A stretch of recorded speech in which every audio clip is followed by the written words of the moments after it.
Bienvenue dans notre webinaire Décrochez votre job en Suisse, stratégie et astuces. On est ravis de vous avoir avec nous aujourd'hui. Je suis ravie d'être votre modératrice pour ce webinaire. Je vous partage tout de suite dans le chat le lien de mon profil LinkedIn pour ne pas louper les prochains, sachant qu'avec jobup.ch, on organise un webinaire par mois. Avant de commencer, quelques petites informations pratiques. Ce webinaire est enregistré et nous vous enverrons le replay par email demain. Donc, pas de souci si vous avez loupé une information, vous aurez tout directement dans votre boîte mail. Si vous avez des questions, n'hésitez pas à les poser directement dans le chat tout au long du webinaire. Nous prendrons 10-15 minutes en fonction de comment tu parles pour y répondre à la fin. Et Myriam, merci Myriam d'être là avec nous. Elle est dans la salle, elle est cachée. Elle voit tous vos commentaires et elle sélectionnera quelques questions pour la fin du webinaire. D'ailleurs, pour nous assurer que tout fonctionne bien, faites-nous savoir dans le chat si vous nous voyez bien, si vous nous entendez bien. Vraiment, ça nous rassurait. Myriam, dis-nous si tout est bon dans les commentaires. On est très heureux aujourd'hui avec David. On a battu le record d'inscription ever. Vous avez été presque 5000 à vous inscrire aujourd'hui. Donc, on est vraiment ravis de pouvoir vous aider dans votre recherche d'emploi. Myriam, est-ce qu'on est bon? Nickel. Super. Trop bien. Je suis rassurée. Ouf. Toujours un grand moment. C'est ça. Petit rappel pour ceux qui ne connaissent pas encore jobup.ch, c'est la plateforme d'emploi numéro 1 en Suisse romande. Plus de 70 000 nouvelles offres sont publiées chaque mois dans tous les secteurs d'activité et pour tous les postes. Pour vous faciliter la vie, vous pouvez créer une job alerte en quelques clics et recevoir directement par email les offres qui correspondent à vos critères. Je pense qu'on est tout bon. On peut commencer. Donc, je suis ravie d'accueillir David Tallerman aujourd'hui. David, je te laisse te présenter. Merci Mylène, merci à l'équipe, à tous. Un job, c'est vraiment super sympa de me recevoir aujourd'hui. J'ai toujours un grand plaisir de faire des webinaires avec vous. Toujours très très bien organisé. Plaisir partagé. Merci. Écoute, alors je vais me présenter rapidement. Donc moi, je suis arrivé en Suisse en 2001. Dans le canton de Vaud, et puis eh bien j'avais à l'époque trouvé il y avait quelques difficultés, on va dire, pour la recherche de job. J'avais pas toutes les infos et j'ai mis dans un coin de ma tête de faire quelque chose. Et donc quelques années plus tard, en 2011, j'ai commencé à sortir des services, donc coaching, rédaction de CV, et puis au final, eh bien quelques années après, en 2025, on a traité 6000 clients. Waouh. Voilà, avec, je dirais 30% de notre clientèle qui est en Suisse, qui réside en Suisse ou qui travaille en Suisse, et 70% qui est hors de Suisse. Et puis, je dirais, dans mon parcours, j'ai également participé et recruté, enfin, j'ai eu un parcours de recruteur, et notamment chez donc Bicharp, hein, qui est une société genevoise. Et voilà, et donc aujourd'hui, eh bien, j'accompagne des personnes qui s'intéressent au marché suisse, encore une fois, qu'ils soient dedans ou pas, enfin en Suisse ou pas, et voilà, donc avec tout un tas de services, on en reparlera un petit peu après. Trop bien, merci. Je vois que vous êtes de plus en plus nombreux à vous connecter, donc merci à vous et puis bienvenue.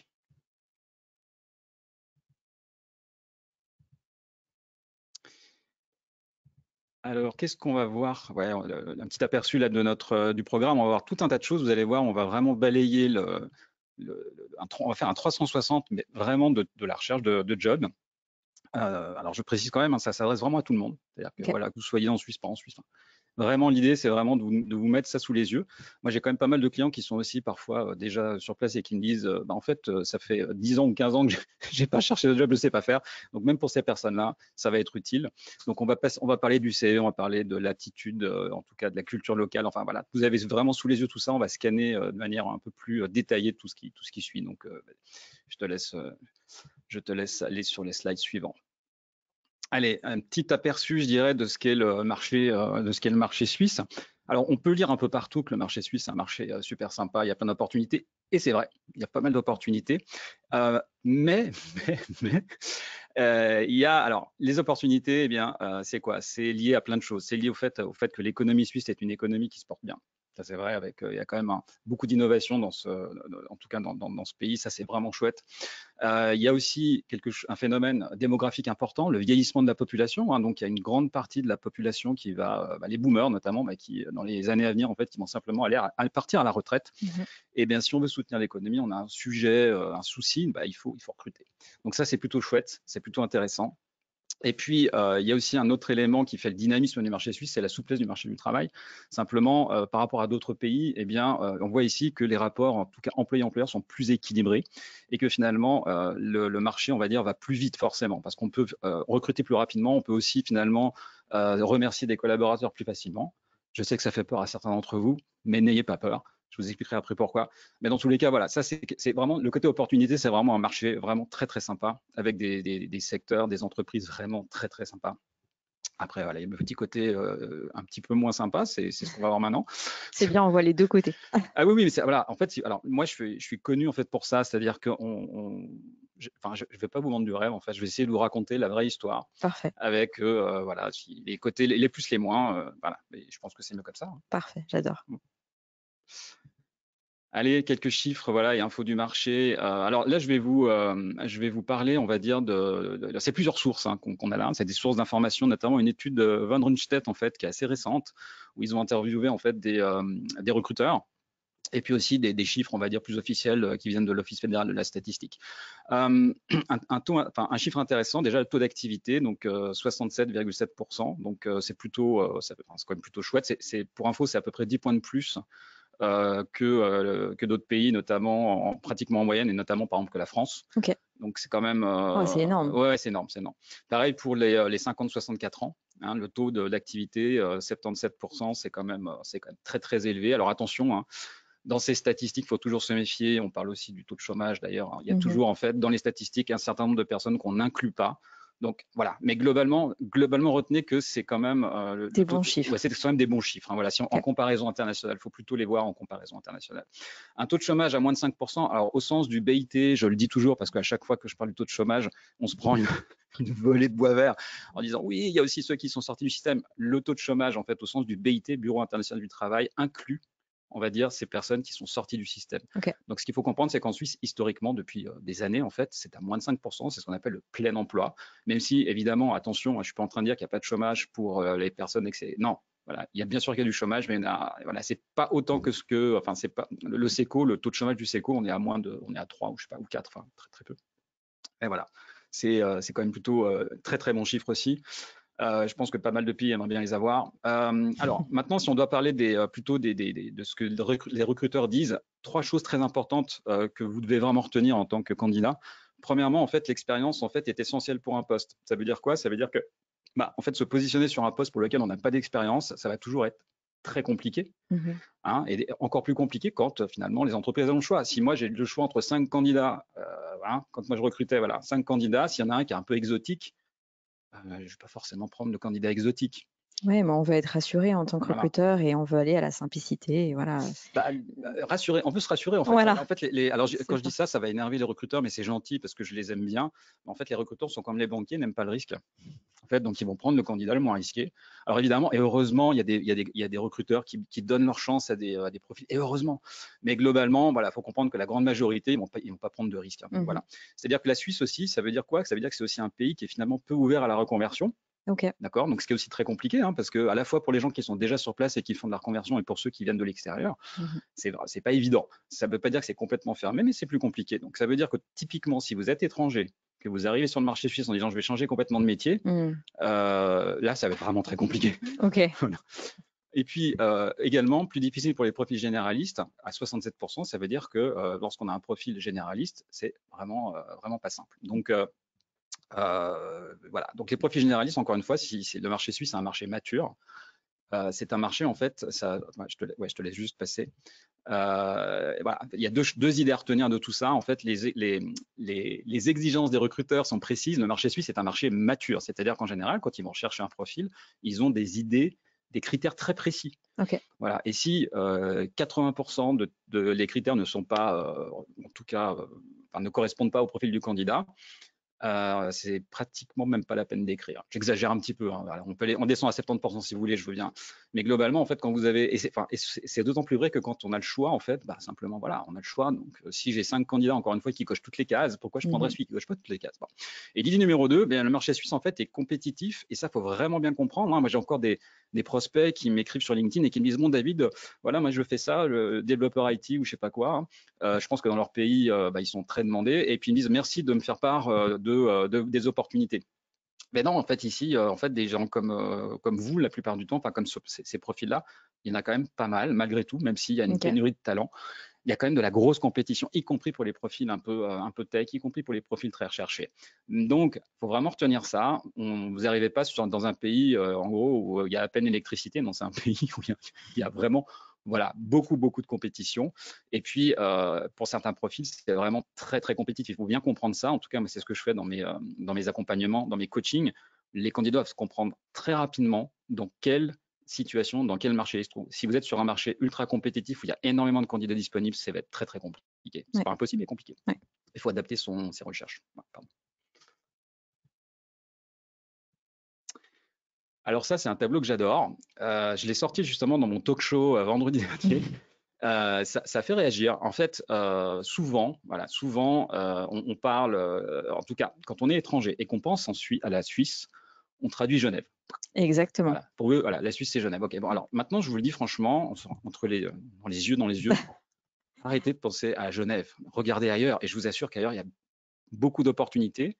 Alors là, je n'ai mis que les offres d'emploi. Là, c'est clair. Alors bon, évidemment, en vert, on a tous les cantons, soit romans, soit qui parlent en partie français, donc comme canton de Berne notamment, et de Fribourg, qui sont des cantons bilingues. Mais globalement, on voit bien que, bah, voilà, 50 000, plus de 50 000, comment dire, offres d'emploi dans le canton de Zurich, 33 000 à Berne. Genève, c'est 6 000. Voilà. Donc, et surtout, le canton de Vaud, c'est 11 000. Donc, voilà, regardez ailleurs, les amis, vraiment regardez ailleurs. Et surtout, ce que je vous dirai un petit peu après, mais j'en parle un peu, c'est que non seulement il y a moins d'offres d'emploi à Genève que dans pas mal de cantons, mais en plus, il y a une compétition énorme, en fait, qui est induite par les frontaliers. Oui, exactement. Donc, en fait, quand on cumule tout ça, au final, je vous assure que les meilleurs cantons, ils sont ailleurs. Voilà. Ouais. Puis nous, on le voit également aussi sur jobup.ch par rapport au graphe que tu montres. On obtient exactement les mêmes chiffres sur Jobup. Ouais, tout pareil.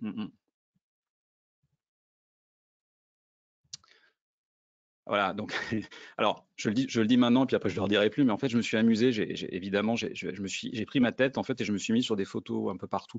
Je me suis dit que ce serait plus sympa que de mettre quelqu'un qui n'existe pas, donc merci l'IA. Donc évidemment, j'ai ni ces muscles, ni cette course, je l'ai jamais faite, mais par contre, voilà. En gros, alors ici, encore une fois, retenez bien, le marché suisse est un marché très, très concurrentiel. Il faut vraiment, vraiment comprendre ça. C'est hyper important. Si vous débarquez en fait sur le marché en vous disant you, je vais y aller tranquillou et puis on verra bien ce qui se passe, ça ne marchera pas. Si vous êtes opportuniste, ça peut marcher si vous avez un profil un petit peu recherché. Néanmoins, si vous êtes encore une fois sur un profil moyennement recherché, voire pas du tout, être opportuniste, ça va durer une éternité. Mais une éternité. C'est-à-dire que vous allez mettre des mois et des mois. Là, il faut mettre en place en fait un dispositif très particulier. Si vous voulez vraiment avoir une chance. Et encore une fois, on en verra après, les seules réponses aux annonces, ça suffit pas. Voilà. JobUp, c'est super, mais ça suffira pas. C'est nécessaire, mais c'est pas l'étape. Voilà, il faut pas faire que ça. Exactement. Voilà, il faut les traiter bien sûr, voilà, mais sur un marché concurrentiel, c'est très très compliqué. Ouais. Il est trop mignon lui. Voilà. Alors, il faut aussi comprendre que la caractéristique du marché suisse, c'est un marché finalement assez petit. C'est pas très grand finalement. La Suisse globale. Pardon, un copain suisse m'a dit que je n'avais pas le droit de dire que la Suisse était petite. C'est un marché, voilà, pas très grand. Je ne sais pas comment on peut le dire. Mais globalement, le Suisse romande, si en plus donc vous postulez en Suisse romande, c'est encore plus grand. C'est encore plus petit. Pardon, c'est encore assez gros comme 2 départements, quoi, français ou peut-être 3, j'en sais rien. Donc en fait, ce qui se passe, c'est que tout le monde se connaît. Donc très rapidement, en fait, vous avez vraiment intérêt à bien, enfin déjà au niveau du réseautage, à faire les choses correctement, mais ça on en reparlera un petit peu après. Mais surtout, en fait, si vous arrosez le marché, par exemple, ce que font beaucoup de Français, parce que je pense qu'en France c'est pas un problème. Mais en fait, vous allez saturer le marché très rapidement parce que quelque part, au bout d'un moment, voilà, vous allez, voilà. Donc c'est vraiment pas la bonne stratégie, c'est même une très mauvaise stratégie d'ailleurs. La Suisse, c'est un marché quali. Et c'est vrai que quand on postule, on connaît tous quelqu'un dans l'entreprise ou qui connaît quelqu'un. Enfin, ça m'est arrivé à chaque fois. Et ouais, non, c'est hyper intéressant. C'est majeur de comprendre ça. Ouais. Bonjour. C'est encore moi. Je suis désolé, ça fait vraiment genre j'ai un gros ego, mais c'est sûrement, mais pas tant que ça quand même. Alors, en fait, vous avez oublié, parce que vous parlez notamment, enfin, vous êtes en Suisse romande, mais vous êtes candidat, vous débarquez en Suisse romande. En fait, tout le monde parle français, ça ressemble beaucoup à la France d'une certaine manière. En fait, vous avez simplement, ça va vous faire oublier que finalement vous êtes dans un pays étranger. Il n'y a pas la barrière de la langue. Du coup, en fait, on arrive un peu en se disant, bon, bah ouais, la Suisse se remonte, c'est un peu comme un département français qu'on aurait oublié. Alors, il y a quelques centaines d'années, ça aurait pu être pris comme ça, je suis d'accord. Mais en l'occurrence, comprenez une chose, en fait, c'est que la culture suisse et la culture française, par exemple, je prends l'exemple de la France, parce que je suis français, elles sont vraiment radicalement différentes, mais à tous les niveaux. Voilà, la place du citoyen, la manière, on va dire, d'envisager le boulot, comment on se place dans une équipe en société, c'est complètement différent. Et on le verra tout à l'heure, c'est une source même de refus de recrutement. C'est-à-dire que si l'attitude n'est pas bonne, on ne recrute pas. Voilà. Alors, on va essayer de maintenant de parler un peu de positionnement. Donc, le positionnement, j'en ai parlé un petit peu tout à l'heure, c'est finalement quel métier, sur quel métier je vais, qu'est-ce que je comprends du marché sur lequel je suis, enfin, qu'est-ce que j'ai en fait comme élément autour de moi et comment je dois me positionner. Donc, Est-ce que dans le positionnement, du coup, tu as inclus aussi le canton dans lequel je souhaite postuler ou ce genre de choses, ou c'est vraiment que le métier? non, ça fait partie. Ouais, ouais. Ça fait partie En aussi. fait, le positionnement, c'est une phase. Alors, en étant très, comment dire, très transparent.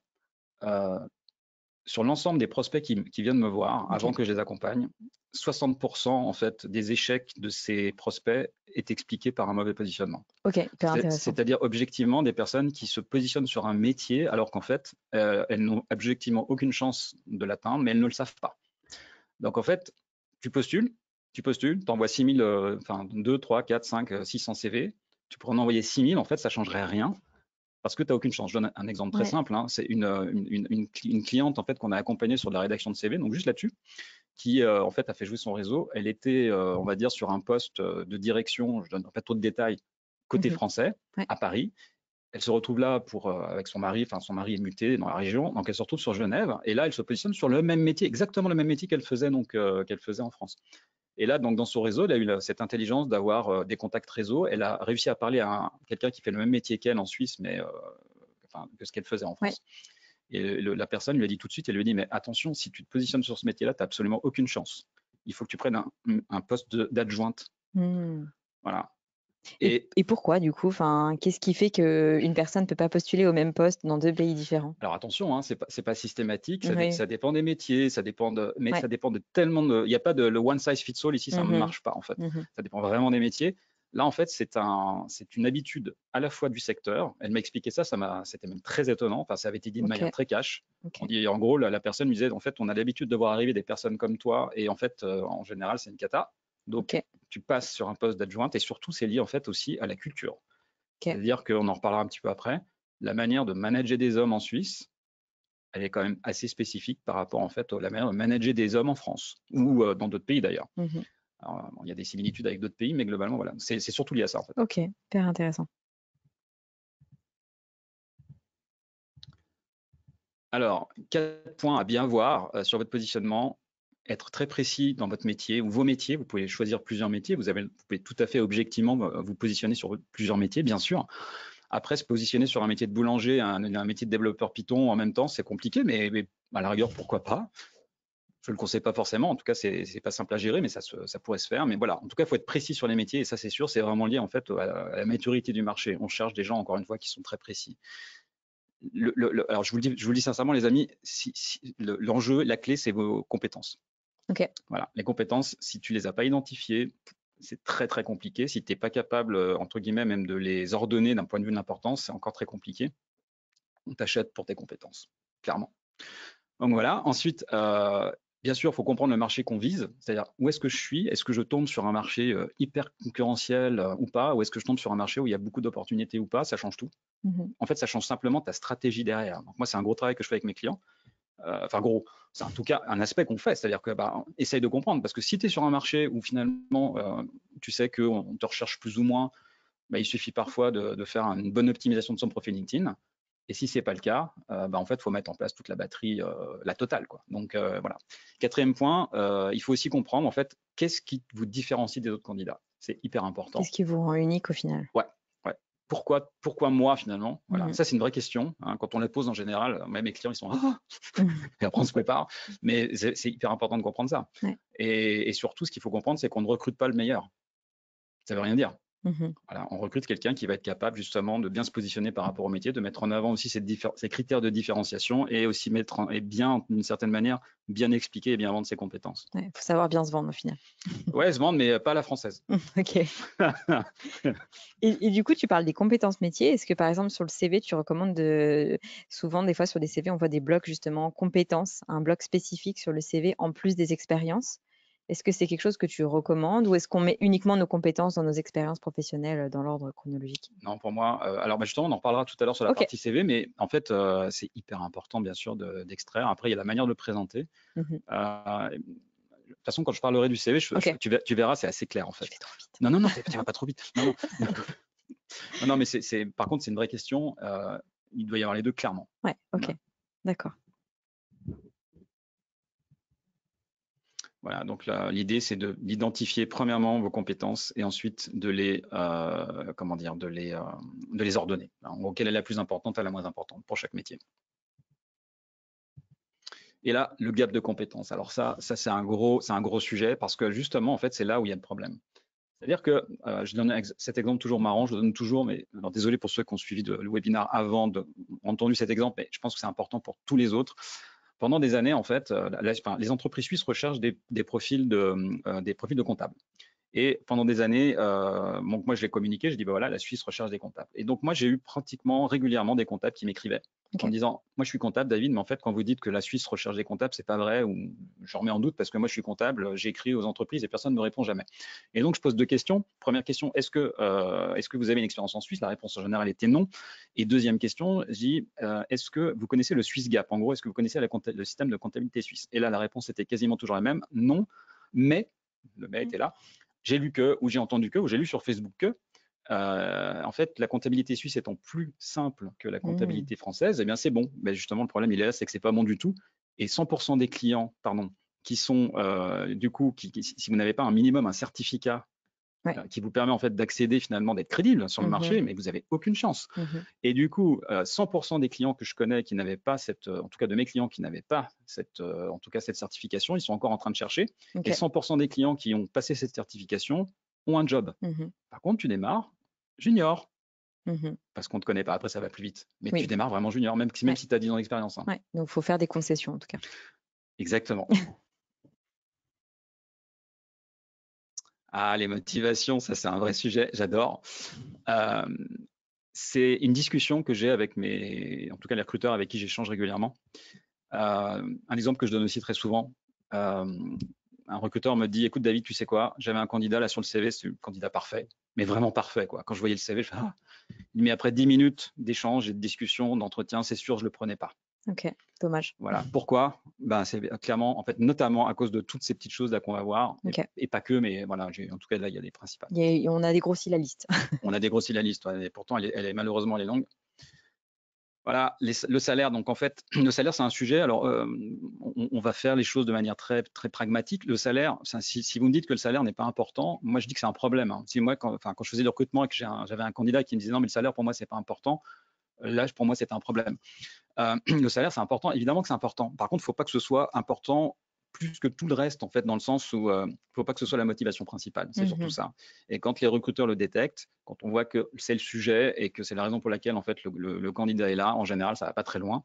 Et c'est vrai que dans les études qui ont été faites, c'est ce qu'on lit là on va dire sur le slide, c'est que les études qui ont été faites notamment auprès des frontaliers, c'est que c'est souvent la première motivation avec aussi je ne sais plus, l'intérêt du job aussi, quand même assez intéressant. Oui. Voilà. Alors ça, j'ai inventé un terme qui s'appelle influent coach. Je trouve ça assez rigolo. Pas mal. Donc là, j'envoie des pics. Enfin, je sulfate en fait, hein, parce qu'en fait, voilà, il y a les job coach et puis il y a les influents coach en fait qui, comment dire, en fait, c'est un peu la politique de la terre brûlée. C'est-à-dire quand on arrive après ces gens-là, c'est très compliqué parce que les clients n'ont plus confiance en nous. Mais on peut lire parfois, mais c'est officiel, c'est marqué sur le site web, hein, multipliez par 3 en gros, multipliez par 3 votre salaire. Voilà, devenez frontalier, multipliez par 3 votre salaire ou multipliez par 3 votre salaire. Alors si c'est ça votre plan, les amis, moi je vous invite, tous ceux qui communiquent ça, vous les fuyez simplement, en fait, ça n'a absolument aucun sens. Voilà, ça n'a aucun sens, mais à tout point de vue, simplement, c'est pas comme ça que ça se fait. Il y a certains salaires, effectivement, vous allez avoir un effet x3, pourquoi pas, mais sur d'autres, c'est pas du tout le cas. Et même, je dirais même, moi, pour mes clients, certains de mes clients qui sont un peu, on va dire, à certains niveaux, Mmh. les salaires suisses sont pas aussi compétitifs que les salaires en France. Mmh.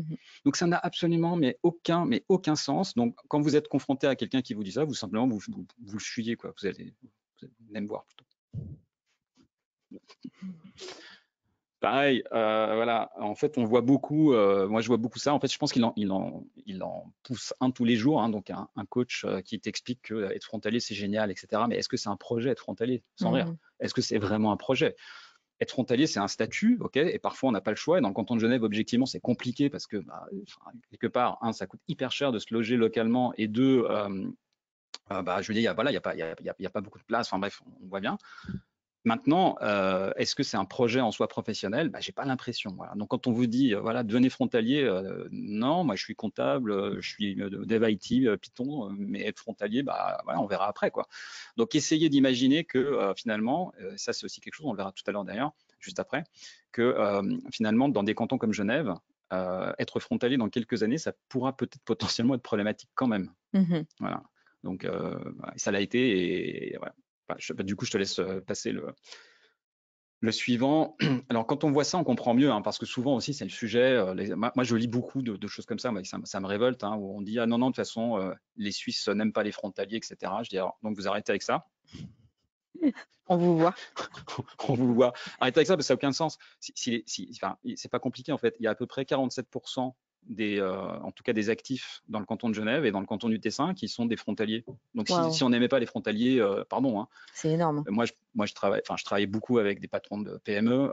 Et certains me disent, mais en fait, sans les frontaliers, ce serait compliqué. Nick Hayek, hein, donc, qui dirige une petite PME qui s'appelle Swatch Group, le disait à l'époque, déjà en 2014, disait, mais en fait, la société sans les frontaliers, la société ne fonctionne pas.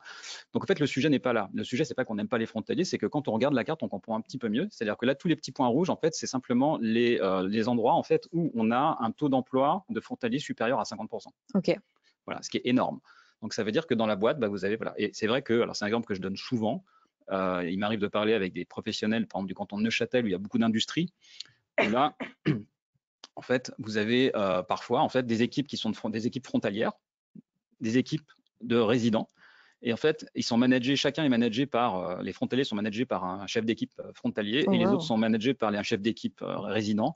Et en fait, ils ne se mélangent pas parce qu'en fait, pour des questions de culture, des questions Ouais, de machin. ouais. Donc, à gérer pour une boîte, c'est hyper Oh, compliqué. ouais. Plus en fait l'état d'esprit global, c'est-à-dire qu'après, ça entraîne aussi des difficultés. Deux personnes, en fait, un résident et un frontalier qui ont le même salaire, même poste, même salaire. Ok, celui qui vit en Suisse, je vous garantis, notamment à Genève, et celui qui vit en France, ils n'ont pas le même pouvoir d'achat. Non. Donc ça veut dire que moi, en tant que patron, je vais payer plus le frontalier. Et Mmh. c'est ce que me disent les patrons, et ils ont raison. Alors, quand on dit ça, c'est juste horrible. Ah là, l'équité, Mmh. machin. Non, non, c'est pas. Ah oui, justement, c'est l'équité, mais pas l'égalité. Donc, et ça, voilà, ça, c'est des éléments, en fait, qui, d'une certaine manière, vont mettre de la pression, on va dire, sur le marché. Ça complique. Voilà.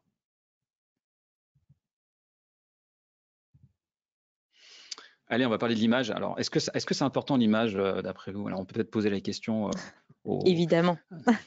Ouais, mais toi, tu C'était savais. trop facile. Toi, tu Il me savais. faut une question plus dure. Alors, l'image, en fait, alors c'est juste le slide après, en fait, c'est quelque chose d'assez important, simplement parce qu'en réalité, quand on ne connaît pas, quand on est recruteur ou professionnel et qu'on ne connaît pas un candidat, d'accord, qu'on voit son CV et qu'on voit son CV ou son profil LinkedIn, en un dixième de seconde, on va se faire une idée de la personne Ouais, juste sur la tête. ouais. Alors vous allez me dire, mais c'est dégoûtant, c'est pas normal, c'est pas sympa. Bah oui, mais c'est comme ça. Et en fait, c'est ça, c'est-à-dire que c'est juste inconscient. Ouais. Voilà, si moi je me présente à vous là en t-shirt Nirvana, et si je me présente à vous, vous savez, avec une belle chemise, machin, vous n'allez pas avoir la même perception de moi si vous ne me connaissez pas. C'est Ouais. pareil, en fait. Donc oui, c'est important. Donc c'est important d'avoir des documents, à mon avis, des photos en tout cas, qui sont des photos, pardon, professionnelles. D'ailleurs, je vais donner quelques pistes, mais c'est vraiment majeur. Puis moi, je pense, genre, à chaque fois, nous, on conseille souvent de sourire. Peut-être pas non plus l'énorme sourire, mais sourire. Même de voir une personne qui fait pas la tête sur son CV, je trouve que en fait, ça vous rend aimable, ça vous rend gentil et on a beaucoup plus envie de contacter la personne, je trouve. Enfin, mais c'est logique, en fait. Enfin, quand on connaît pas quelqu'un, on a que la photo pour, voilà, connaître la personne et forcément, on se base, là-dessus. On n'a pas d'autres, on n'a pas d'autres solutions. Écoute, tu sais ce que je dis à mes clients, je dis personne n'a envie de recruter un chonchon, hein. Bah, c'est Donc, ça. ouais, Bah, ouais, c'est ça. bien C'est sûr. exactement ça. Alors, là aussi, vous allez dire, mais en fait, ce mec est complètement égocentrique. Mais oui, bien sûr. Alors, en fait, pour vous donner un ordre d'idée. Donc voilà, ça c'est moi à différents stades de ma vie et puis avec des accoutrements différents. Et vous voyez bien que l'image qui ressort est Ouais. complètement différente. Alors là, vous me connaissez, voilà. Mais globalement, voilà, à gauche, bah, c'est plutôt cool. Et puis au milieu, c'est plutôt hyper strict. Enfin bref, bon. Tout ça pour vous dire qu'une image, en fait, ça se maîtrise. Est-ce Mhm. que vous avez l'air compétent? Est-ce que vous avez l'air sympa? Est-ce que vous allez être capable de manager? Voilà. Alors, tous ceux qui trouvent qu'aujourd'hui, en fait, je fais plus jeune que sur n'importe quelle de ces photos-là sont priés, en fait, de le signaler sur le chat. Ils auront une super réduction sur mes services. Allez-y. En tout cas, moi, celle de droite, je trouve qu'elle correspond vraiment à tous les critères. Le fond neutre, le sourire, mais pas trop non plus. La tenue, elle est parfaite. Enfin, voilà, celle de droite, moi, j'ai rien à dire. Ouais, moi, c'est celle que je préfère. Alors, Ma préférée. elle date de 2016-2017, donc elle date un petit peu. Mais oui, oui, je suis d'accord. En tout cas, c'est celle qui est là. L'idée, si vous voulez, c'est qu'on sourit, on regarde l'objectif, un fond qui soit foncé, idéalement, et puis on est habillé comme on serait habillé dans le milieu professionnel dans lequel on évolue, bien sûr. Exact. Mm. Peut-être aussi autre chose, si la photo, elle est en haut à gauche du CV, on aurait pu te tourner dans l'autre sens pour que tu regardes le Ah ouais, CV. et là, Là, on est vraiment ah au ouais, top. ah ouais. Là, on est au top. Mais c'est vrai, je suis d'accord. Alors, les quelques outils, il y a Aragon qui est très bien. Il y en a un autre qui s'appelle comment dire, headshot.ai, pardon, qui est très bien. Il y en a deux, trois comme ça qui sont plutôt pas mal. Ceux-là, moi, je les fais tester à je dirais une bonne cinquantaine de clients. Sur 50, j'en ai eu deux qui m'ont dit c'est une cata. Ah, ok. Et par Ouais. contre, les autres m'ont tous dit c'est génial. Ok. Donc, Donc, ça marche quand même. c'est quand même pas mal. Non, c'est pas mal. C'est assez bluffant. Ouais, c'est Ok. assez bluffant. Et voilà, il y en a un qui m'a dit, il m'a dit, j'ai jamais eu, j'ai jamais eu une photo aussi belle. Hein. Voilà, tiens, Poke David, il se reconnaîtra s'il écoute. Mais oui, oui, c'est vrai. Non, non, c'est Bon, vrai. bah, du coup, j'ai jamais essayé, mais je vais peut-être m'y mettre, hein. En fait, tu prends plein de photos Ouais. de toi, Ouais. et après il te met dans différentes postures, Ok. enfin différents accoutrements, Ouais. différents arrière-plans. C'est pas mal. Disons que c'est peut-être mieux de prendre une photo soi-même, mais pour les personnes qui sont pas à l'aise ou au moins c'est mieux et la photo, elle est peut-être un peu plus professionnelle, on va dire. Alors, c'est exactement, c'est tout à fait ça. C'est une question de budget et de disponibilité de Ouais. photographe. Ouais. Si vous avez le budget et un photographe pas loin, allez-y, c'est mieux. Ouais, c'est ça. C'est quand même mieux. En tout cas, moi, je trouve de Ouais. passer par un pro. Ouais. Après, si c'est pas le cas, si vous faites une photo rapidement, c'est plutôt pas Ou mal. si on n'est pas à l'aise aussi, il y a des personnes qui sont pas du tout à l'aise avec les photos, au moins comme ça, ça Ouais, permet voilà, d'être plus efficace, on va dire. exactement. Voilà. Il y a un QR code là aussi. Enfin, bref, vous pouvez regarder tout ça. C'est un Aragon. Ensuite, la photo, c'est alors, est-ce qu'une photo est pro? Est-ce que la photo est pro? Et ça, c'est une vraie question. Mhm. Le problème, en fait, qu'on a, c'est que tu peux avoir une photo de toi, tu la trouves géniale, super photo, quoi. Ouah, Mhm. je suis belle, Mhm. mais en fait, la photo, elle n'est pas du tout pro. Ouais. Et inversement, tu peux te trouver moyenne, finalement, à une photo, finalement, qui donne vraiment Ouais. les bonnes impressions. Et si tu demandes à ta grand-mère, ton mari ou tes enfants ou n'importe qui, comme ils t'aiment, en Mhm. fait, il y a un énorme biais cognitif et en fait, ils te trouveront juste génial. Ouais. Voilà. Sauf s'ils t'aiment pas, ils te diront que t'es moche. Mhm. Mais Bon, globalement, là, c'est qu'il faut couper les ponts. voilà, là, il y a une autre décision à prendre. Mais en fait, en gros, si tu veux, ce que je veux dire, c'est qu'en général, on est absolument incapable de se juger en Ouais. photo. C'est pas évident. Donc, faites-le faire par les autres. Photo filler, c'est top. C'est-à-dire qu'en gros, tu uploads ta photo, tu mets ton métier. Et en fait, il y a une batterie de gens qui ne te connaissent pas, qui vont voter pour ta tête. Ok. Sur trois critères, est-ce que tu as l'air compétent, est-ce que tu as l'air sympa, et est-ce que tu as l'air influential. Influential, c'est à mi-chemin entre influence et puis management, en fait. Voilà. Mhm. Ok. Mais globalement, si vous avez une des notes qui descend en dessous de 7, Faut refaire. ouais, ça veut dire qu'il y a un critère qui va pas du tout, quoi. Trop bien. Voilà. Allez, quelques petits conseils là en passant, des choses qui vont être un peu, on va rentrer encore un peu plus dans le dur. On sort les grandes box. Voilà. Alors, les offres d'emploi. Alors, le réflexe naturel de tout le monde, et là pour le coup, quand je regarde JobUp, je le regarde droit dans les yeux. Alors, le réflexe de tout le monde, et c'est génial en Ouais. fait, c'est finalement de répondre aux offres d'emploi. Et c'est normal, et Ouais. c'est le premier contact le plus simple qu'on a avec on va dire avec le marché. Ouais. Et c'est d'ailleurs un indicateur, c'est-à-dire que si vous voyez plein d'offres d'emploi dans votre métier, c'est plutôt bon signe, ça veut dire que c'est pas mal. Bon, maintenant, ce qu'il faut comprendre, en fait, c'est que c'est extrêmement compétitif. Mhm. C'est-à-dire que moi, quand je faisais du recrutement, c'est pas compliqué hein, sur certains postes. Donc, on postait sur JobUp, on postait enfin, même à l'ORP, enfin, voilà. On avait j'avais 250, 300 candidatures. Mhm. Donc, quand tu as 250, 300 candidatures, bah, forcément, celui qui parle coréen, japonais et russe, bah, tu vas finir par le trouver, quoi. Enfin, tu vois ce que je veux dire. Donc, bon, globalement, voilà, c'est hyper important de comprendre ça. C'est-à-dire que les offres d'emploi, c'est bien, il faut les traiter, il faut vraiment les traiter, mais c'est absolument indispensable de faire autre chose. Et puis surtout, ça sert à rien de répondre si ton profil colle pas. 70%, voilà, allez, j'ai mis 80, on va dire 70. Mais en dessous, franchement, arrêtez, ça sert à rien, vous perdez votre temps en fait. Vous perdez votre temps, sauf si le poste a vraiment un truc ultra recherché où là, il peut y avoir, mais sinon ça sert à rien. Donc, encore une fois, pensez quali sur les offres d'emploi et surtout, vous ferez vraiment plaisir aux recruteurs, je vous assure. Quand on reçoit 250 candidatures, en fait, il y a parfois aussi l'effet ORP. Alors, quand je dis Oui. ça, c'est dur de le dire comme ça, mais l'ORP en fait incite et oblige, et c'est bien en fait les candidats qui sont. Alors pour ceux qui connaissent pas, l'ORP c'est l'équivalent de. Alors s'il y a des Français, France Travail, enfin c'est le système, enfin c'est l'office du chômage, enfin de l'emploi, pardon. Et du coup, en fait, simplement, quand vous avez 250 candidatures, il y en a toujours une partie, on va dire, qui est malheureusement, en fait, qui n'a rien à voir avec le poste, parce que simplement l'ORP incite les Oui. candidats à traiter un nombre de réponses en fait à des offres d'emploi. Je ne remets pas en cause ça, je le critique pas, mais ça veut dire que côté recruteur, on se ramasse entre guillemets beaucoup de déchets. Et franchement, c'est vraiment, c'est très très compliqué. Donc pour réussir, ne comptez pas que sur les offres d'emploi, il faut vraiment aller au-delà, quoi. Ouais, en fait, les offres d'emploi, pour moi, c'est très bien parce que ça permet de voir justement les offres qui sont visibles sur le marché, mais c'est aussi là où vous avez le plus de concurrence quand vous postulez, forcément, puisque c'est là où les offres sont le plus visibles. Donc, idéalement, il faut aller vers le marché visible, ouvert et le marché caché et cumuler les deux. Et voilà, cumuler les deux, au moins, ça vous permet vraiment d'optimiser votre recherche d'emploi à fond. C'est ça. Et après, on le verra, il y a aussi une stratégie de faire venir les recruteurs à soi. Et c'est possible, je vous assure, on peut le faire. Trop bien. Bon, bah voilà, tu l'as dit, hein, Mylène, le réseautage, c'est une des manières, on va dire, alors d'aborder le marché caché. Alors, le marché caché porte pas très bien son nom. Moi, je trouve qu'on a l'impression qu'il se cache. En fait, bon, Ouais. il se cache pas vraiment. Hein, c'est que simplement, c'est quelque chose qui vous apparaît pas. Après, objectivement, il y a des postes qui font jamais l'objet de la moindre annonce. C'est à peu près, alors, là, je vais me mettre à dos beaucoup de confrères, mais moi, je lis parfois 80% des postes qui sont dans le marché caché. Je pense que c'est pas crédible. Je pense qu'on est plutôt en moyenne à 40%. En revanche, sur des postes de haut niveau, ça peut être effectivement, ça peut être ça ou pas. Ça dépend. Après, tout dépend de ce que tu mets dans le marché caché. Mais globalement, ce qu'il faut se dire, c'est que le réseautage est un des moyens qui te permettra notamment d'aborder, d'accéder à ces aspects. Il y a un autre sujet aussi, pardon, que je n'ai pas abordé sur les offres d'emploi. Il arrive parfois, je pense que vous le savez vous aussi, en fait, que on postule, on met une annonce en fait on va dire au concours, alors que le poste est déjà pourvu. C'est notamment parfois les grands groupes, parce que c'est un règlement interne. Il n'y a aucune obligation légale de le faire, c'est un règlement interne. Et ça, c'est quand même très embêtant. Ouais, parce que du coup, les gens postulent alors qu'en fait, l'offre est déjà prise, mais on ne le sait pas, quoi. Et c'est ça. Voilà.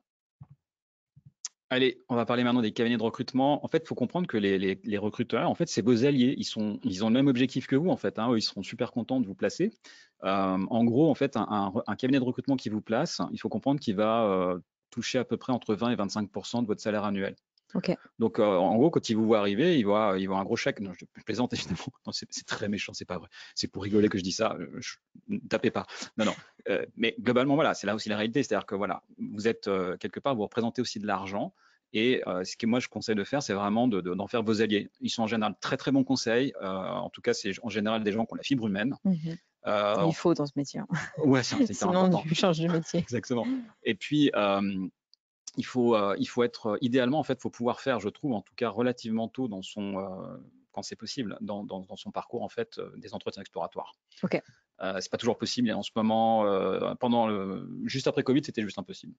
Ok. Voilà, c'est très très compliqué. Voilà. Là, ça commence à être un peu plus possible. Mais...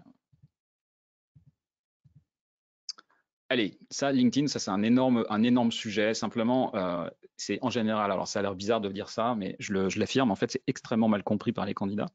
Ok. C'est-à-dire qu'en fait, on pense que c'est un CV bis. En gros, hein. Ouais. Ouais, c'est un CV bis. Alors, c'est pas faux, hein. C'est un CV bis, Mais pas que. mais non seulement pas que, mais en fait, non. C'est pas complètement faux. En fait, il y a une partie effectivement dans LinkedIn qui est relative à on va dire, à ce que le personal branding. Oui. D'accord. Mais si vous mettez, par exemple, alors, une erreur à pas commettre, je vous dis ça comme ça, ne mettez pas votre CV sur LinkedIn, sauf si vous êtes junior à la rigueur. mais ne mettez pas votre CV sur LinkedIn. Ne mettez pas autant de détails dans votre CV, dans votre profil LinkedIn que dans votre CV, sur certaines missions en tout cas. Bref, il y a une vraie stratégie à adopter. Et surtout, ce qu'il faut comprendre, c'est que 85% des actifs en Suisse sont sur LinkedIn, 100% des recruteurs sont sur LinkedIn. Et surtout, il y a une énorme partie en fait des candidats qui n'optimisent pas le profil LinkedIn comme nous on l'optimise. Et je vous garantis que ça change pour beaucoup, ça change tout. C'est-à-dire qu'en fait, la stratégie, c'est de faire venir les recruteurs à soi. Alors, comment on fait ça? Ça, c'est notre savoir-faire. Si vous voulez savoir, bah, tapez à la porte et on vous ouvrira avec plaisir. Mais ça, vraiment, sur certains profils, ça marche vraiment très, très bien. Vraiment très, très bien. Et surtout, c'est pas dans la mesure en fait où tout le monde se met sur un marché, bah, c'est très compétitif. Ouais. Mais quand pratiquement personne ne le fait, bah, vous avez la possibilité de sortir un peu la tête de l'eau. Je peux lancer un débat? Oui. La pastille Open to Work sur la photo de profil, pour ou contre? Alors, moi, il y a quelques années, j'étais contre. Ok. Au début où c'est apparu, j'ai dit non, attendez les gars, ça va. Vous êtes royaux ou quoi? Enfin voilà. Et puis en fait, avec le temps, j'ai changé un peu mon état d'esprit. C'est-à-dire que dans la mesure où il semble que LinkedIn en fait mette en avant un peu plus ses profils. Ok, fine, c'est bien. Donc ça, moi je trouve que c'est plutôt fair play, on va dire. Et puis surtout, quelque part, moi je vois les recruteurs, on a eu une discussion franche avec les recruteurs, ils me disent, la plupart me disent, non, mais bon, nous ça nous facilite la vie. Enfin, faut être honnête, hein, pour eux Oui. c'est beaucoup plus simple de voir Oui. un candidat avec le Open to Work. Bah, au moins, c'est clair. Voilà, au moins c'est clair, c'est cash. On est plus dans une relation un peu à la anglo-saxonne où c'est voilà, bah oui, je suis dispo quoi. Et c'est pas parce que vous êtes dispo que ça fait de vous mauvais candidats, objectivement. Hein. Aujourd'hui, voilà, il y a peut-être 10 ans, on pouvait se poser la question, mais je crois que depuis le Covid, on a tous compris qu'on pouvait avoir des accidents de parcours. Mais voilà, donc on est assez décomplexé avec ça. C'est vrai, en revanche, moi j'ai des clients qui me disent ouais, non, je suis pas à l'aise, j'ai pas envie, c'est une question de posture. Donc il y a les deux, il y a vraiment les deux. Ce qu'il faut comprendre, c'est que l'option que vous allez mettre en fait dans LinkedIn, donc il y a deux options. Hein. C'est soit tu mets le gros badge vert, soit tu dis en gros je dis que je suis dispo, mais c'est discret. Et c'est uniquement en fait sur en tout cas les recruteurs qui utilisent LinkedIn Recruiter, qui est un outil qui coûte assez cher et qui n'est pas forcément utilisé par tous les recruteurs. Ouais. Ça coûte 7 ou 800 balles par mois. Enfin, c'est peut-être même plus d'ailleurs. Ah ouais, c'est énorme. Oui, c'est très cher. Voilà. Donc quelque part, il y a aussi voilà, il y a d'autres possibilités, mais là aussi c'est vraiment une stratégie. En fait, LinkedIn est complètement sous-utilisé aujourd'hui, je trouve. Ok. Voilà. Allez, on va rentrer sur le CV. En termes de temps, on est quoi? On est pas mal. Non, ça va. Ouais, on est bien là. Alors, j'espère que vous avez la ref, hein, parce que bah, c'est donc Gandalf dans Le Seigneur des Anneaux qui est face au Balrog et qui dit vous ne passerez pas. Et là, bon, vous met tout son voilà. Bon. En gros, un CV, c'est ça. Hein. Le CV va vous permettre de passer l'étape de on va dire de l'entretien. Si vous avez un mauvais CV, vous passerez jamais. Bon, alors, sauf si votre profil est très recherché, là, c'est encore différent. Mais globalement, voilà. Et plus votre profil est, en tout cas, enfin, plus vous avez de la compétition et plus vous avez intérêt à avoir un CV qui est quand même bien efficace. Voilà. Donc, par contre, il faut bien comprendre, moi je le vois encore, j'ai des candidats ou des prospects qui me contactent et qui me disent ouais, j'arrive pas à trouver un job parce que mon CV il est pourri ou il va pas bien, etc. Mais en fait, le problème vient parfois du CV, c'est vrai. Mais la plupart du temps, c'est plutôt un cumul de plein de choses. Okay. Et en fait, le CV, globalement, en fait, c'est un outil qui, objectivement, c'est assez long à faire, potentiellement, moins aujourd'hui avec nos outils IA. Hein, et quand je dis nos outils, j'ai pas dit les outils, j'ai dit nos outils à nous, les vrais, les bons. Mais globalement, en fait, c'est quelque chose qui prend un petit peu de temps, c'est vrai, mais c'est pas très compliqué. Puis souvent, je trouve que les personnes négligent le temps que ça prend. Entre les fautes d'orthographe, le design, réussir à aussi bien se connaître soi-même, savoir qu'est-ce qu'on met en avant, etc. Ça prend énormément de temps. Mylène, c'est exactement ça, en fait. En fait, le vrai sujet, c'est tout le travail qu'on a fait avant dans le positionnement. Ouais. Et souvent, les gens commencent leur CV avant même d'avoir fait ce travail-là. Puis, en fait, au moment de faire le CV, bah, ça bloque. Écoute, je prends ma place. Pardon. Mais non, mais c'est pas. Non, mais je dis pas ça méchamment. C'est exactement ça. Tu as parfaitement raison. Ouais. C'est vraiment ça. C'est-à-dire que. Ou alors, ils se concentrent que sur le design. Et puis, finalement, comme ils n'ont pas fait le travail, bah, c'est. Ouais. Canva a fait beaucoup de mal. Mais j'en parle. Hein. Ouais. Du bien aussi, ça a modernisé. Oui. Il n'a pas fait que du. Non, bien sûr. Oui. Mais il n'y a pas que ça. Alors, dans le CV, vous allez avoir des gens qui vont dire non, mais le CV, David, le CV, en fait, il faut le faire comme ça. Un CV, c'est une page, un CV, c'est ça, etc. Alors, vous oubliez tout ça. En fait, ça, c'est vraiment n'importe quoi. J'ai souvent interrogé les recruteurs là-dessus. Et eux-mêmes le disent, en fait, on n'a pas vraiment de chapelle, en fait. Une chapelle, ça veut dire, voilà, une croyance, quoi. Voilà. Est-ce que le CV, c'est une page? Bon. Vous oubliez une chose. Retenez, la seule chose que vous devez retenir, en fait, c'est ça. C'est qu'en fait, le CV, eh bien, c'est une question de contenu. L'important du CV, c'est le contenu. Voilà. Donc moi, il nous arrive de faire des CV de 3 pages. Mmh. Ah oui, un profil qui a 20 ans d'expérience technique, vous allez lui faire un CV d'une page? Non, non. Bah voilà. Donc, oubliez ça. Allez, les caractéristiques d'un bon CV, il faut qu'il soit efficace, hein. Le recruteur doit pouvoir retrouver très rapidement votre métier et puis les principales compétences, évidemment. Il doit être précis, hein. Je le dis toujours, la Suisse, c'est un métier précis, c'est un pays où il faut être précis. Les professionnels RH aussi sont très attachés à la logique du parcours. OK. Voilà, pourquoi je suis passé de A à B, de B à C, Mmh. qu'est-ce qui se passe, pourquoi je suis allé là, et voilà. Et si c'est pas clair, bah, il faut préciser, les amis. Ensuite, ouais, je te laisse.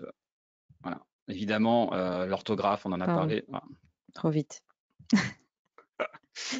Voilà. Et surtout, voilà, pas d'autopromo, pas de chiffres et d'expériences gonflées, pas de blabla. Parce que le blabla, en fait, bah, simplement, il y a aussi tout un tas de sociétés de plus en plus qui font ce qu'on appelle un background check.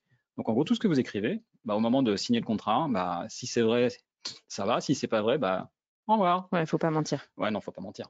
Mais est-ce qu'on peut mettre des chiffres quand même si c'est des vrais chiffres? Bien sûr, Ouais. les chiffres sont intéressants. Il faut faire attention à la confidentialité parce que Oui. parfois, c'est pas possible. Ouais. Oui, bien sûr, c'est hyper intéressant. Bah, surtout, on va retenir plus facilement un chiffre qu'autre chose.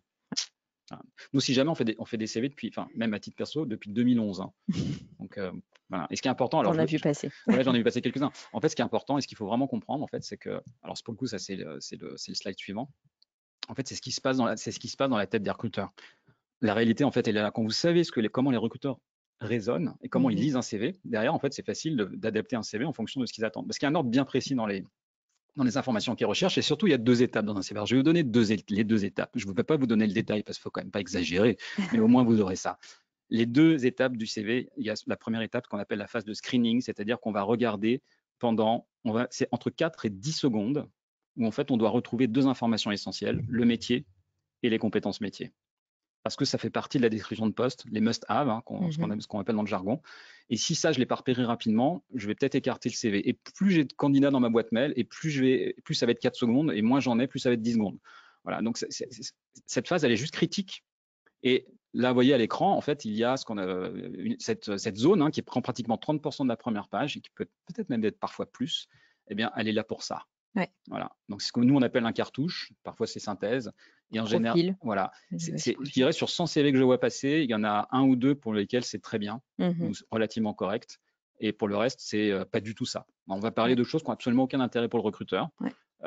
Et c'est dommage, parce qu'en fait, voilà, un CV, retenez une chose, en fait, c'est pas du tout un exercice de style. C'est un exercice d'efficacité, c'est un exercice commercial, quoi. Donc, Encore plus soigner du coup le haut du CV. voilà. Et la deuxième étape, bah, c'est une étape où là, on va essayer de se rassurer. Est-ce que ce que j'ai lu en haut, ça correspond à ce que j'ai lu en Ouais, bas? c'est plus le détail. Et là, on rentre dans le détail. Et là, c'est 1, 2, 3 minutes. Ça peut être Mmh. un peu plus des fois d'ailleurs. Mmh.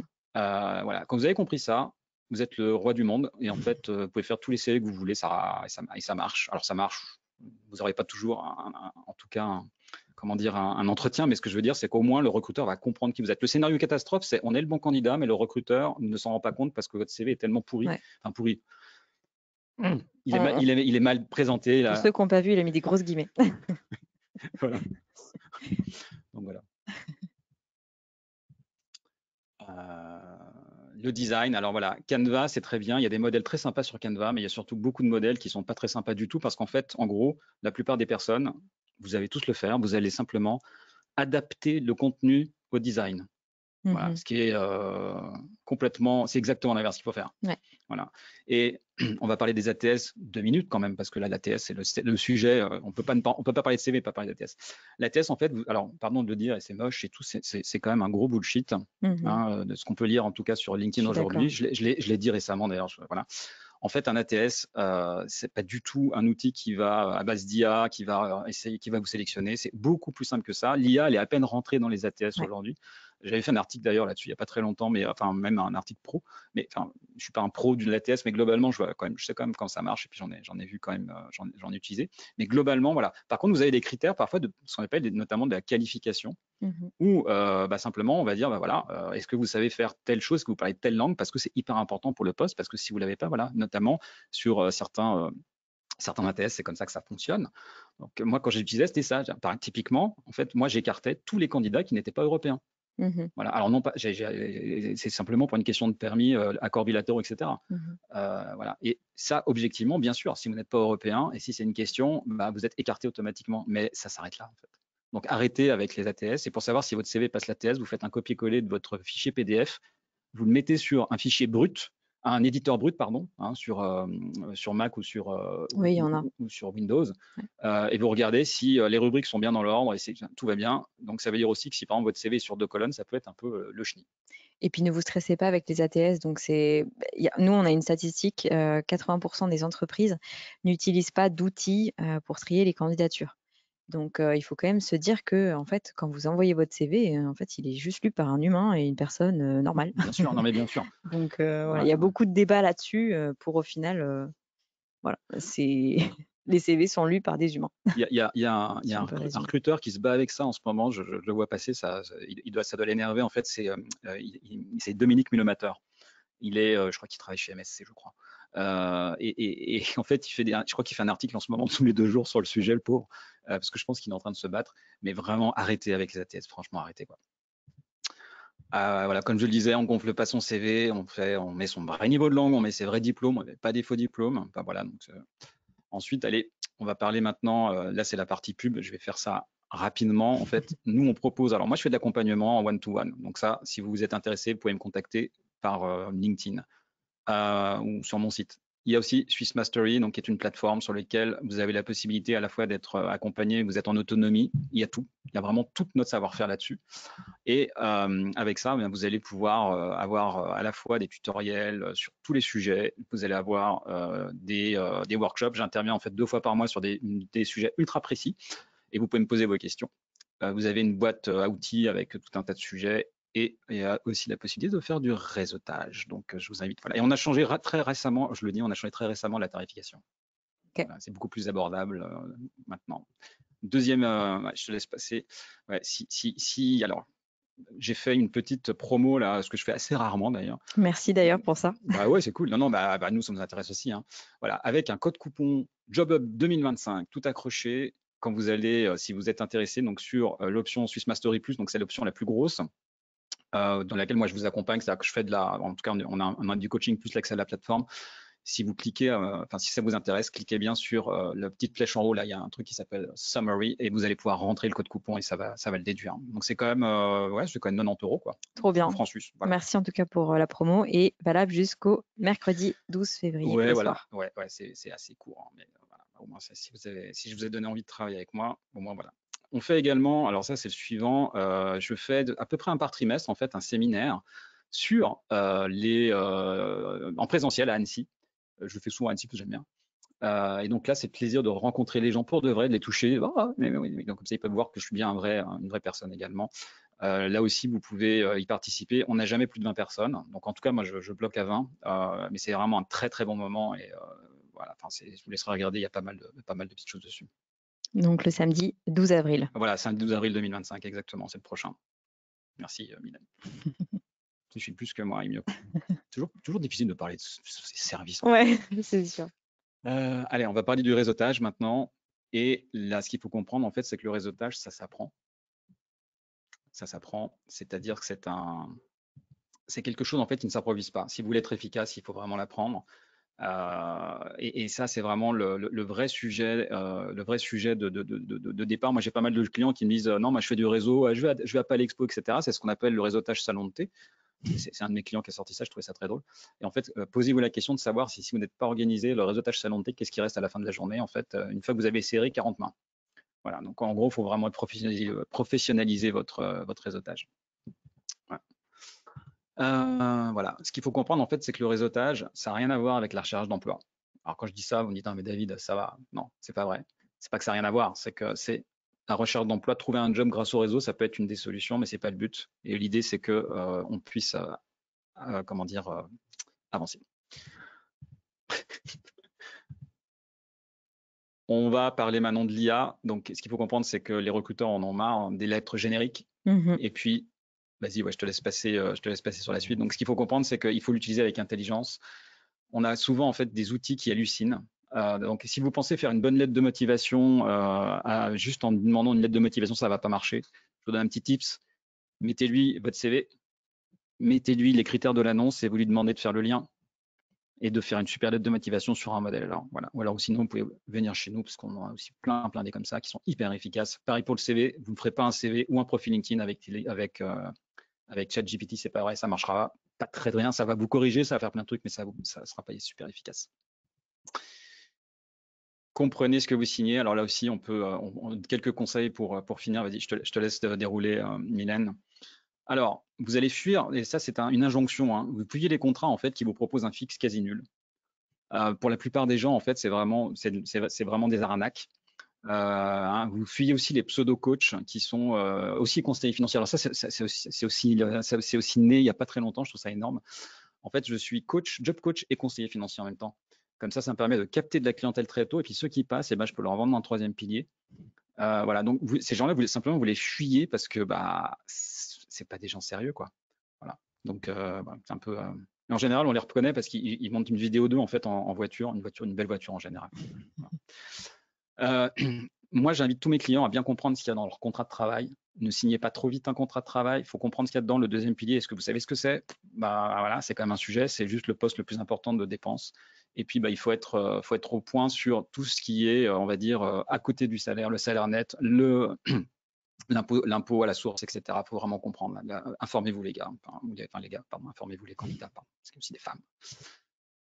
Et surtout, n'oubliez pas de négocier. On a l'impression, surtout si vous venez de l'étranger, vous allez vous dire, voilà, super, oh, génial, je suis hyper bien payé. Puis en fait, vous allez vous rendre compte, en fait, après quelques mois, que finalement, vous êtes complètement en dessous du marché parce que vous avez comparé votre salaire en fait avec ce que vous touchez en France.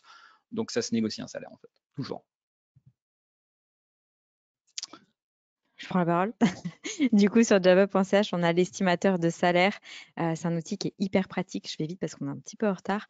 Vous rentrez votre profession, votre canton, si jamais vous avez envie de mettre le canton, et vous avez justement le salaire médian que vous pouvez obtenir ou négocier pour votre entretien. Hyper facile à utiliser et en 2 clics, du coup, ça vous permet de savoir un peu dans quelle direction aller. Je passe parce qu'on est un petit peu en retard. Exactement. Voilà. Alors, on va parler de Swiss Attitude maintenant. Ah ouais, il y a eu un petit souci là. C'est pas grave. Hop là. Alors. Mince, pardon. La manière en fait de voir la précision, en tout cas dans un pays et dans l'autre, en fait, n'est pas forcément la même. Et c'est vrai que, eh bien, en tout cas, c'est ce que je dis toujours, en fait, une pompe à insuline qui marche dans 95% des cas, en fait, c'est la mort assurée pour les 5%. Une montre en fait qui a 5% d'erreur, ne serait-ce que 1% d'erreur, c'est plus une montre. Donc en fait, la manière en fait dont culturellement en fait en tout cas les Suisses voient la précision n'est pas du tout la même que dans les pays latins notamment. Alors je ne mets pas tout le monde dans le même panier parce qu'il y a heureusement des Latins et des Français qui sont très précis, mais globalement, essayez d'avoir ça en tête, quoi. Soyez précis. La culture locale en fait n'aime pas du tout les candidats qui vendent le torse. C'est-à-dire que contrairement en fait à notamment des cultures latines où on va plutôt mettre en avant les personnes, là c'est exactement l'inverse. C'est-à-dire qu'en clair, quand vous félicitez un candidat ou un collaborateur en fait en Suisse, son réflexe immédiat ça va être de dire ouais non mais ouais merci beaucoup mais en fait j'ai surtout une super équipe avec moi. Ils font toujours ça parce que c'est leur culture. Voilà, donc faites attention, sortez pas trop du lot. Ouais. Oui, je sais, c'est dur quand on est français, mais c'est vrai. C'est méchant. Je suis français, alors je parle tranquillement. Les recruteurs, en fait, ont une vision long terme, on va dire, du recrutement. Et c'est quelque chose, en fait, aussi qu'on ne comprend pas toujours. Et même la Gen Z, en fait, hein, quand on leur dit non, mais moi, 2 mois, 3 mois, ça va bien. Enfin, ça va bien. Non, c'est pas du tout ça. Donc, on est vraiment sur une vision beaucoup plus long terme. Et ça, c'est un élément aussi qu'il faut quand même intégrer quand on est en discussion avec une société. Notamment dans les exemples qu'on donne, comment est-ce qu'on se voit dans 3 ans, 4 ans, voilà, c'est important. Plutôt dire qu'on reste. Voilà. On va détester en Suisse, on va pas du tout aimer les conflits. Et on est dans un pays en fait où on s'écoute. Donc d'ailleurs, il suffit de regarder les débats politiques en Suisse, en général particulièrement barbants, parce qu'en fait les gens s'écoutent. Alors c'est pour rire que je dis ça, mais c'est vrai. Hein. Alors qu'en France, voilà, ils se lancent des bananes. Enfin, il y a tout un tas en tout cas, beaucoup de gestes, etc. Bon. c'est vraiment un pays où il faut comprendre que si vous ne faites pas cet effort d'écouter l'autre et de rentrer dans sa peau pour essayer de comprendre son point de vue, ça va être compliqué au niveau relationnel. Il peut même y avoir aussi des différences entre la Suisse romande et la Suisse alémanique, même à l'intérieur de la Suisse, je trouve. Bien sûr, oui. En fait, la Suisse, c'est pas un pays, c'est 26 pays, hein. Mhm. La culture de la confiance, c'est un élément très important. En fait, on va pas vous juger en fait sur de la part de qui vous venez, mais pardon, de qui vous êtes si on vous connaît pas, mais de la part de qui vous venez. Mhm. D'où l'importance avec le réseautage. Donc ça, c'est un très important de comprendre ça. Enfin, voilà, une idée en fait, tant qu'elle n'est pas mise en œuvre en Suisse, on va dire qu'elle a aucun intérêt. Ok. Donc, faut être très pragmatique. Le blabla, en fait, nous en France, alors, moi je me mets dans l'eau des Français, quoi. Les philosophes, les idées, les machins. Donc, ok, bah, vous mettez ça de côté. En gros, vous avez fait quoi? Vous savez faire quoi? C'est quoi vos Mhm. compétences? Dans le concret. On est un peu plus, à la rigueur, ça se rapproche, pardon, de tout ce qui est culture anglo-saxonne. Mhm. Mais voilà, Doer. exactement. Il est 13 h. On a un petit peu dépassé, désolé. On va passer aux questions. Myriam, merci beaucoup. Tu m'en as envoyé quelques-unes. Je vais essayer d'en prendre 3 pour pas qu'on déborde trop. Je regarde. Qu'est-ce que je vais prendre? Quelles sont les différences principales entre un CV français et un CV suisse? Si vous pouvez résumer en... Ouais, ouais, je vais essayer. Alors, le CV français, souvent, moi, ce que je peux lire, c'est que, en gros, il y a une espèce de dogme.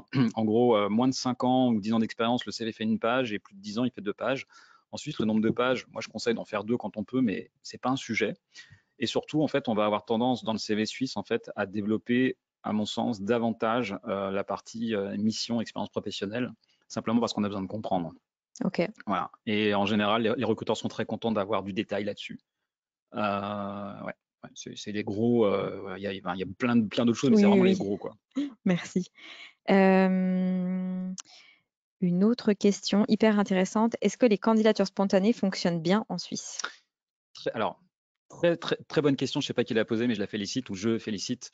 En fait, dans les dernières études qui ont été faites, notamment avec Van Runstedt, 15 à 16% des postes pourvus en fait l'ont été à travers une candidature spontanée. Donc c'est hyper important. Ouais. Par contre, moi j'ai posé 2-3 questions. Après, je dis, ce chiffre m'a vraiment étonné, hein. C'est sorti récemment, hein, en novembre.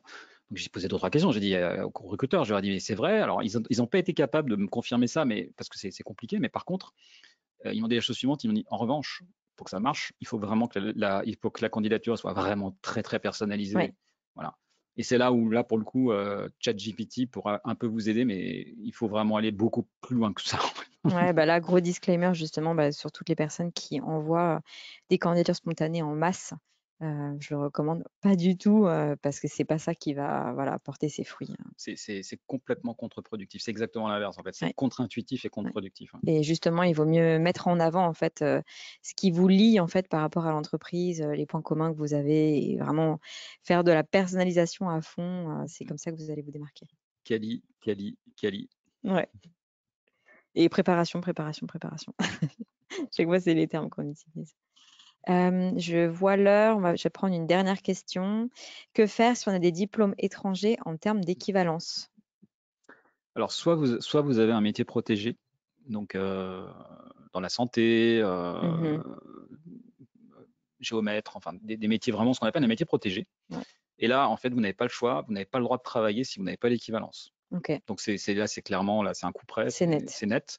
En revanche, pour les autres diplômes, la plupart du temps, il n'y a absolument aucun intérêt en fait à demander l'équivalence. En revanche, il faut que vous fassiez vous-même l'équivalence dans ce qu'on appelle en fait les accords de Bologne. En gros, bachelor, master, diplôme d'ingénieur, etc. Bon, pour que la personne en face puisse le comprendre. Oui. Et surtout, moi, ce que je conseille, notamment dans les CV, c'est que expliquer ce que vous faites, parce que souvent, dans certains pays, en fait, qui sont les rois des acronymes, je ne citerai pas le pays en question, en fait, on comprend juste rien, en fait. Donc, voilà, il faut juste expliquer ce que vous avez fait. Et puis surtout, si vous êtes junior, plus vous êtes junior, et plus il faut expliquer. Ok. Trop bien. Merci David pour les questions-réponses. Je passe à la slide d'après. N'hésitez pas, bon là c'est moi qui fais ma pub. Prochain webinaire Job Up le 25 mars à midi. Réussir votre CV, passer la présélection et décrocher des entretiens. Donc j'ai vu qu'il y a eu des questions sur les ATS notamment. Donc on va également reparler CV, ATS, présélection. Voilà, j'ai cité tous les mots-clés, donc n'hésitez pas. Myriam vous met directement justement le lien dans le chat. Je pense que là, on est pas mal. Vous pouvez également retrouver tous les replays des webinaires directement sur la plateforme JobUp. Voilà, il y a plein de sujets qui ont déjà été traités. Et quand vous allez finir, quand vous allez fermer le webinaire, on va également vous proposer un petit questionnaire qui est hyper rapide voilà, pour connaître votre avis. Donc, si jamais vous pouvez nous donner votre avis, ça nous ferait très plaisir avec David d'avoir tous vos retours. Et voilà, je pense qu'on est pas mal. C'est super. Alors, moi, je vais rajouter un truc. Si vous ne me suivez pas sur LinkedIn, allez, vous pouvez me suivre, activez la cloche, comme ça vous ne ratez rien, parce que des fois, quand même, je sors des petits posts qui sont sympas quand même. Ouais, avec plein de conseils. Ouais, j'essaye. Voilà. Et puis avec plaisir si vous avez des questions. Voilà. Mais là, j'ai l'impression, la dernière fois qu'on a fait un webinar, en fait, je pense que j'ai mis 3 jours à t'en remettre. m'en remettre. Bon courage. Par rapport aux questions que j'avais. Et là, tu as eu beaucoup plus d'inscrits que la dernière fois déjà. Donc, Écoute, je me plains pas. c'est un bon problème. C'est ça. Merci beaucoup, David, en tout cas, pour tous tes conseils, pour tout le temps que tu as préparé voilà, ce webinaire. Voilà, c'était un plaisir d'avoir encore à nouveau sur les webinaires de JobUp.